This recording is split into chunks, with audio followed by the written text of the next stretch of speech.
चारित्र की प्रेरणा नहीं कर सकता, चारित्र के लिए प्रोत्साहित नहीं कर सकता, चारित्र की विषय में कथन चर्चा नहीं कर सकता, क्योंकि उसको लगेगा कि अब हम क्या कहें। बतलाते हैं कि जो व्यक्ति रात्रि भोजन करता हो, अब वो दूसरे से कहे रात्रि भोजन नहीं कीजिए, तो उसकी हिम्मत ही नहीं पड़ेगी,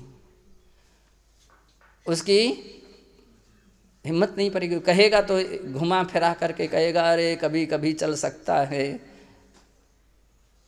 कुछ ना कुछ इसमें नमक मिर्ची मिलाएगा। तो बोले नहीं, ऐसा व्यक्ति का कथन भी सही नहीं।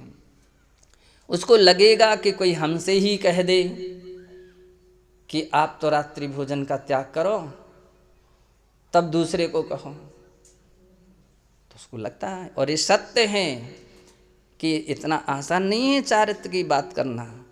तो बोले वही कर सकता है जो चारित्रवान हो, कर्तव्य की बात वही सिखा सकता जो कर्तव्यवान हो, अनुशासन की बात वही से सिखा सकता जो अनुशासितवान हो, मोक्ष मार्ग की बात वही कर सकता जो स्वयं मोक्ष मार्गी हो।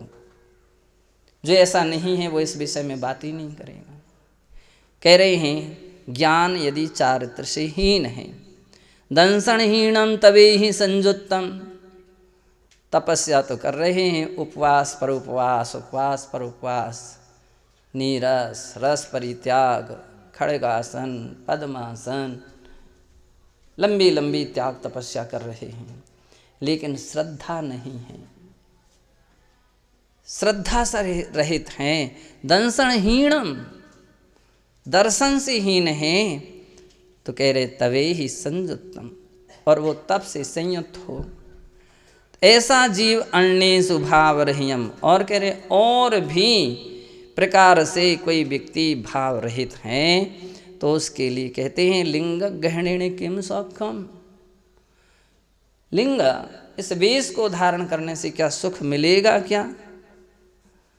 क्या सुख मिलेगा? कौन सी शांति मिलेगी? कौन सी उपलब्धि होगी? क्या मोक्ष होगा? स्वर्ग होगा? कुछ नहीं होगा। कह रहे हैं कोई फायदा नहीं है।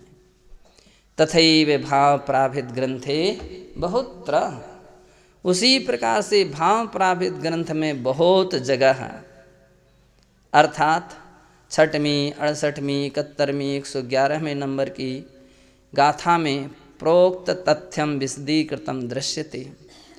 उपर्युक्त जो तथ्य हैं, कहा हुआ जो तथ्य हैं, उसको बड़े विस्तार से आचार्य कुंद कुंद स्वामी जी लिखते हैं। जाणहि भावम पडमम किम ते लिंगेण भावरहीण, पंथीय शिवपुरी पंथम जिण उवे इट्ठम पयातेण। कहते हैं कि पंथीय, हे पथिक, कैसे? शिवपुरी पंथम, शिवपुर के पथ पर चलने वाले हे पथिक, जान ही भावम पडमम। पडमम, सबसे पहले तू भावों को जान, भावों को समझ। किमते लिंगेण भाव रहीण, ते तुम्हारा भाव रहित जो लिंग है, इससे किम, क्या फायदा है? भाव रहित भेष से क्या फायदा है? कहते हैं जिण उवेठम पयत्तेण, जिनेन्द्र भगवान ने प्रयत्न उवेठम, प्रयत्न पूर्वक कहा है कि शिवपुरी पंथम, शिवपुरी पंथ को अर्थात मोक्ष का जो पथ है, उसके लिए उन्होंने प्रयत्न पूर्वक समझाया कि भाव सहित ही बाह्य वेश पथ है, मोक्ष का मार्ग है, उससे रहित मोक्ष मार्ग नहीं है। और कहते हैं णग्गो पावई दुखम, णग्गो संसार शायरे भमई, णग्गो न लहई बोहिम जिण भावण वंचियो स्वीरम। णग्गो पावई दुखम, नग्न, केवल बाहर से नग्न हैं जो, भाव रहित नग्न अवस्था को धारण किया है जिसने, मोक्ष मार्ग के से रहित होकर के, रत्नात्रय से रहित होकर के केवल वेश धारण किया है, ओ जीव तो दुखम पावई, दुख पाता है। जब देखो तब संक्लेशित परिणाम संक्लेशित होते हैं। नग्गो पावई दुखम, परेशान है महाराज, गर्मी लगती है, ठंडी लगती है, मच्छर काटते हैं, आहार नहीं हुआ, ये सामग्री नहीं मिली, वो नहीं हुआ। अब वो तो संकलेश ही में बैठता रहेगा। उसके भाव निर्मल नहीं है, भाव पवित्र नहीं है, तत्व चिंतन नहीं है, तत्व ज्ञान नहीं है, स्वाध्याय नहीं है, तो कह रहे हैं दुखम पावी। ऐसे जीव दुखों को ही प्राप्त करते हैं। लग्गो संसार शायरे भमई, और ऐसा जो नग्न वेशधारी हैं, भाव रहित जो नग्न वेशधारी हैं, ओ संसार शायरे, संसार सागर में डूबता है अथवा संसार वन में परिभ्रमण करता है। बड़ी बात है, संसार सायरे भमई शब्द का प्रयोग किया, संसार सागर में भटकता है। अब यूँ कहें, समुद्र में तो व्यक्ति डूबता है और वनों में भ्रमण करता है। तो आचार्य महाराज के एक वाक्य में दो अर्थ छिपे हुए हैं। णग्गो न लही बोहिम जिन भावंजियो सुईरम, जो चिरकाल तक जिन भावना से रहित होता है ऐसा जीव, कहते हैं नग्गो, जो नग्न है, वो ना लही बोहिम, क्योंकि बोधि विशुद्धि में उत्पन्न होती है। ऐसी आसान नहीं है कि बोधि सभी को प्राप्त हो जाए। बोधि के लिए दुर्लभ कहा गया, बोधि दुर्लभ। 12 अनुप्रेक्षाओं में बोधि के लिए क्या कहा गया है? बोधि दुर्लभ है। इसलिए कहा जाता कि भैया इस वेश को धारण करके कभी भी इसकी विराधना मत करो, अवहेलना ना करो, उपहास का स्थान मत बनने दो, सम्यक प्रकार से चर्या का पालन करो, क्योंकि ये बोधि जो हैं भाव रहित प्राणियों को प्राप्त होती नहीं हैं। और कहते हैं धम्मम निप्पवासो दोषावासो इच्छु फुल्ल समो निफल निगुण आरो नड सवणो नगरूवेणे। और कह रहे हैं कि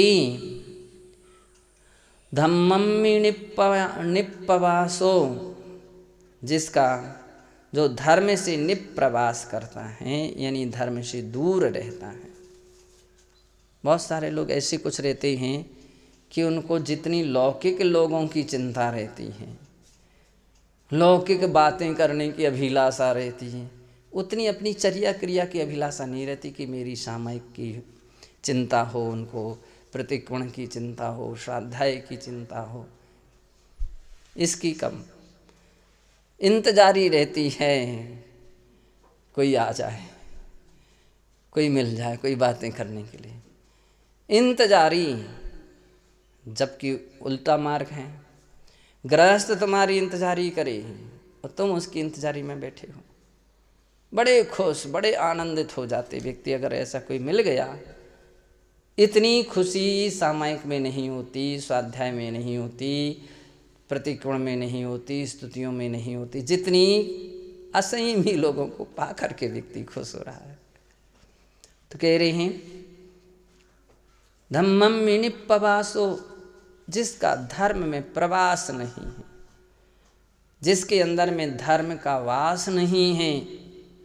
दोषावासोय, और कैसा है? दोषावास है। दोष जिसके अंदर में भरे हुए हैं, वह इक्षु फुल्ल समो, इक्षु का फूल। किसका फूल?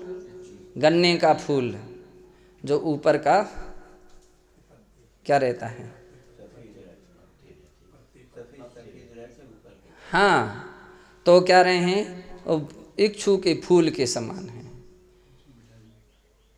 गन्ने से तो रस निकल सकता है, किंतु इक्षु के फूल से रस नहीं निकलता। निफल निगुण यारो, और उस इक्षु के फूल में एक और विशेषता बोले, निफल होता है वो। इक्षु के फूल तो आ सकते हैं लेकिन उसके फल नहीं आते हैं। निफल निगुण यारो, और उसके कोई खास गुण नहीं रहते, यानी रस आदि नहीं रहता है। तो इस प्रकार से जो धर्म वास से रहित होकर के दोष वास से युक्त हैं वह श्रमण नहीं है। नग्न रूपेण नट समणो, नग्न रूप में नट की तरह है, नट श्रमण है वो, ऐसा जानना चाहिए। और कहते हैं से वही चौवेह लिंगम अभ्यंतर लिंग शुद्धि मावंडो वाहिर्लिंगम कज्जम होई फुडम भाव रही याणम। शिव ही चौवेह लिंगम, जो 4 प्रकार के लिंग की बात कह चुके हैं। कौन कौन से?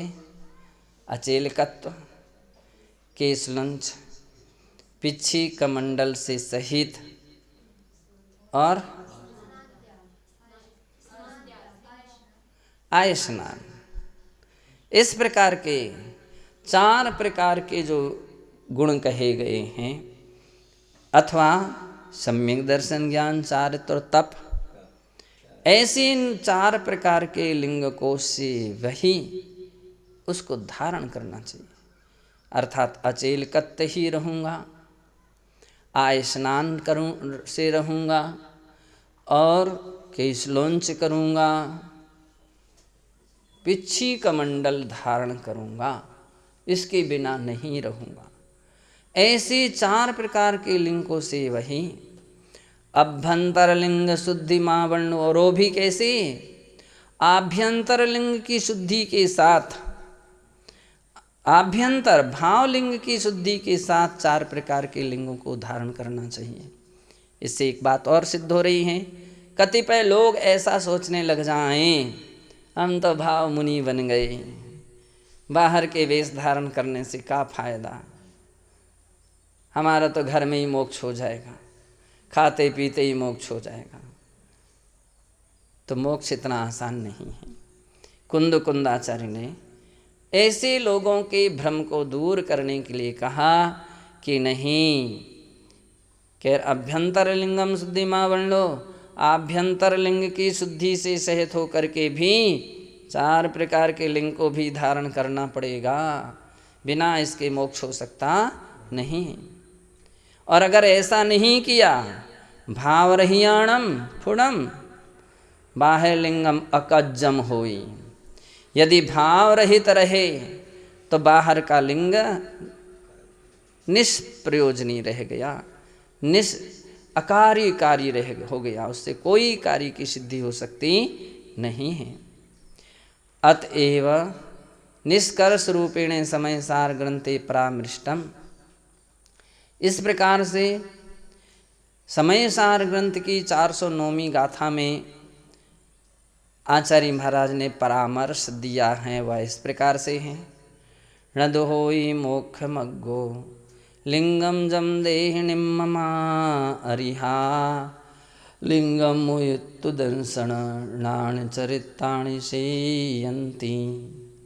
कहते हैं नदो होई मोक्ष मग्गो लिंगम जम देहिणिम ममा अरिहा, अर्थात कहते हैं लिंग मोक्ष का मार्ग नहीं है, केवल लिंग मोक्ष, मोक्ष मग्गो न भी होई, मोक्ष मार्ग नहीं। जम देहिणिम ममा अरिहा, जो अरहंत देव भी देह में निर्ममत होते हैं। लिंगम मुयत्तु दंसनानम, अथवा दूसरा अर्थ ऐसा भी ध्यान रखना चाहिए, देहिणिम ममा, देह से निर्मित होने वाला जो लिंग है वह मोक्ष मार्ग नहीं है। इसलिए लिंगम मुयत्तु दंसनान चरितानि सीयंती, लिंग को छोड़ करके, यानी लिंग की मोह को छोड़ करके मैं तो मुनि बन गया, अब तो बस अब जो कुछ करना होगा सो करते रहेंगे, जैसा होगा सो करते रहेंगे। ऐसे तो तुमने छल कर लिया है, कपट से बने हो, ऐसा रास्ता नहीं है। पद जो धारण किया जाता है वो इसलिए कि उस पद के अनुसार अपनी प्रवृत्ति होना चाहिए। कैसी होना चाहिए? प्रवृत्ति होना चाहिए। और यदि तदनुरूप प्रवृत्ति नहीं हो पा रही है तो पुरुषार्थ कीजिए, उपाय निकालिए, रास्ता निकालिए। दोष अतिचार लगते हैं तो बतलाते हैं उसके विषय में खेद खिन्न होना चाहिए, पश्चाताप होना चाहिए, प्रायश्चित लेना चाहिए।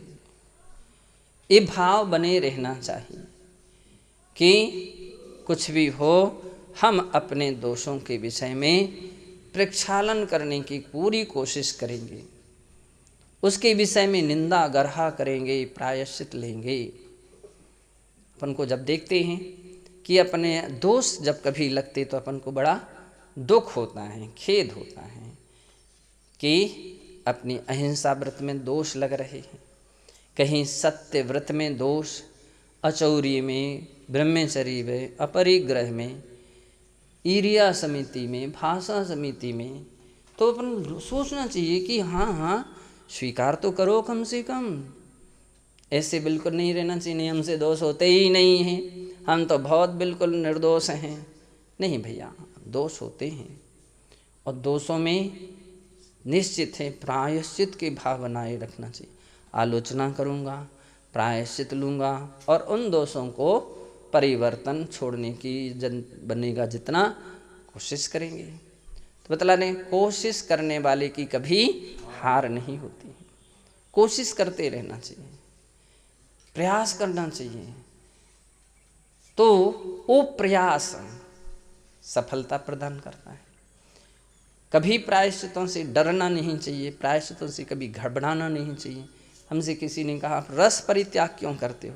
क्योंकि बहुत सारी गलतियां होती रहती हैं, तो इसलिए रस परित्याग एक ज़्यादा नहीं तो इतना तो करते ही रहना चाहिए।